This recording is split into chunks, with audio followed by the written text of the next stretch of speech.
এরা ছদ্মবেশী ইয়াজিদের দল, ছদ্মবেশী ইয়াজিদের, ছদ্মবেশী ইয়াজিদের। প্রিয় উপস্থিতি হাজিরিন, খুবই মনোযোগের সাথে শুনবেন। নবীজি বলেন হালাকাতুম উম্মতি আলা ইয়াদি গিলমাতিন মিন কুরাইশ। সহিহ বুখারীতে আল্লাহর নবী বলেন আমার উম্মত কুরাইশ বংশের এক যুবকের হাত ধরে আমার উম্মত ধ্বংস হয়ে যাবে। এর অর্থ কি? উম্মতের বিরাট একটা অংশ ইয়াজিদের পক্ষ নেবে, আহলে বাইত রাসূলের বিরুদ্ধে চলে যাবে। ঠিক আজকে 10ই মুহররমের 10 তারিখ দিন যে রাত চলে গেল, আপনাদের এই অঞ্চলে কর্ণফুলী থানার এই মসজিদে শহাদায়ে কারবালার মাহফিল অনুষ্ঠিত হচ্ছে 10 দিন ব্যাপী। কোন মসজিদে আজকে অনুষ্ঠান হচ্ছে।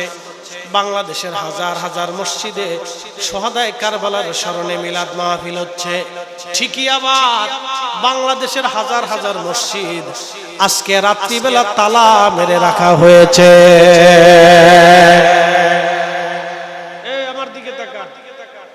আমাদের দেশের রাজনৈতিক দলের লোকেরা বলে না চেতনা চেতনা, কি কথা কর না কেন? সবাই চেতনার দল করে, চেতনা ছাড়া কেউ না। যত রাজনৈতিক দলই দেখবেন সবাই খালি চেতনা আছে, এক একজন এক একটা চেতনা। আমাদের কোন চেতনা নাই, আমাদের একটাই চেতনা, রাসূলের গোলামি। হাত উঁচা করে বলেন, জোরে বলেন, জোরে বলেন, জোরে বলেন। আমাদের আর কোন চেতনা লাগবে না। আমাদের চেতনা হলো সুন্নাতুল জামাত, আমাদের চেতনা রাসূলের গোলামি, আমাদের চেতনা আমরা হুমায়ুনের কথা বলেন, ঠিক না?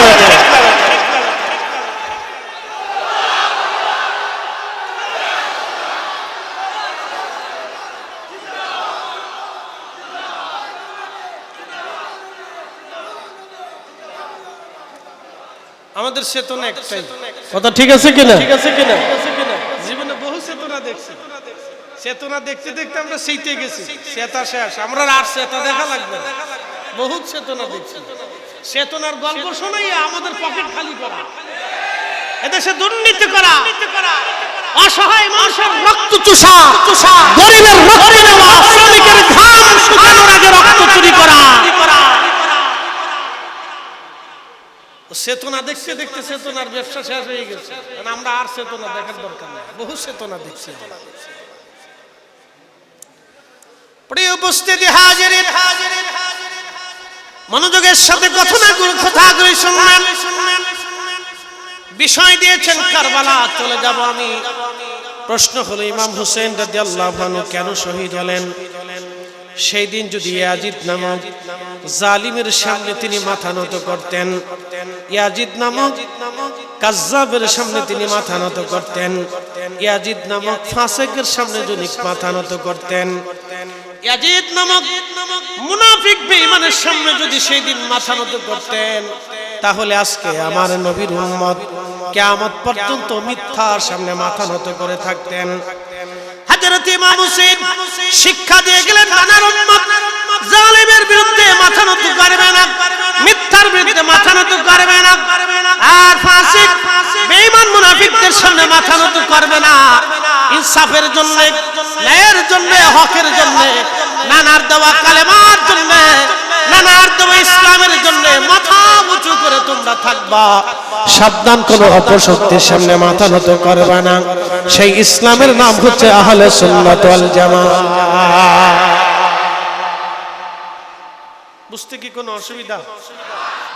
খাজা বাবা আজমিরি আহলে সুন্নাত ওয়াল, খাজা বাবা আজমিরি আহলে সুন্নাত ওয়াল, হুজুর গাউসে পাক আহলে সুন্নাত ওয়াল, খাজা মাইনুদ্দিন চিশত আজমিরি আহলে সুন্নাত ওয়াল জামাত, হযরত হুজুর বাহাউদ্দিন নকশবন্দ বুখারী আহলে সুন্নাত ওয়াল, হুজুর মুজাদ্দিদ আল ফিসানি আহলে সুন্নাত ওয়াল, হযরত ইমাম শাফিঈ আহলে সুন্নাত ওয়াল, হযরত ইমাম মালিক, ইমাম হাম্বলি, ইমাম আহমদ ইবনে হাম্বল আহলে সুন্নাত ওয়াল।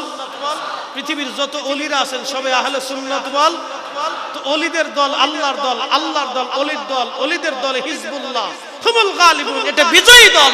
বাংলাদেশে পৃথিবীতে রাজার রাজনীতি শেষ হবে, রাজার মসনদ শেষ হবে, রাজার রাজত্ব শেষ হবে, গণতন্ত্র শেষ হবে, সেকুলারিজম শেষ হবে, বিভিন্ন তন্ত্র মন্ত্র শেষ হবে, কিন্তু আহলে সুন্নাত ওয়াল জামাত আগেও ছিল, এখনো আছে, কিয়ামত পর্যন্ত ওলিদের জামাত টিকে থাকবে। কথা বলে ঠিক না বেটে?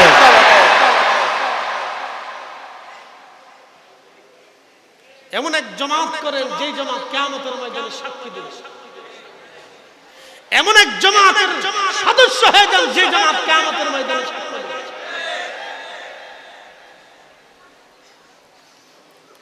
প্রিয় উপস্থিতি হাজিরিন, খুবই মনোযোগের সাথে কথাগুলি শুনবেন। হযরত ইমাম হুসাইন রাদিয়াল্লাহু আনহু কারবালায় উপস্থিত। আর সেই 10ই মুহররম ভয়াল, যে সময় আপনারা এখন বসে আছেন, এই সময়টা আহলে বাইতে রাসূলদের জন্য বড় পরম কষ্টের সময় ছিল। সমগ্র শহীদরা কবরস্থ হয়ে গেল। আহা, এই সেই 10ই মুহররম দিন যায় রাত, হযরত ইমাম জয়নুল আবিদিন রাদিয়াল্লাহু আনহু কি হালত হয়েছিল যদি আপনি একটু একা একা নিরিবিলি চিন্তা করেন। এই রাত্রি বেলায় ইমাম হযরত জয়নুল আবিদিনের হালত কেমন ছিল। বাবা নাই, ভাইরা শহীদ হয়ে গেছে, ছোট্ট ভাইটা শহীদ হয়ে গেছে। হযরত জয়নব রাদিয়াল্লাহু আনহা হালত কত কঠিন এই সময়টা ছিল। কলিজার টুকরা ভাই শহীদ হয়ে গেছে, নিজের সন্তানরা শহীদ হয়েছে, আত্মীয় স্বজনরা শহীদ হয়ে গেছে, সবাই শাহাদাতদের কাতারে শুয়ে আছে। আহা, হযরত সাকিনা উম্মে কুলসুম রাদিয়াল্লাহু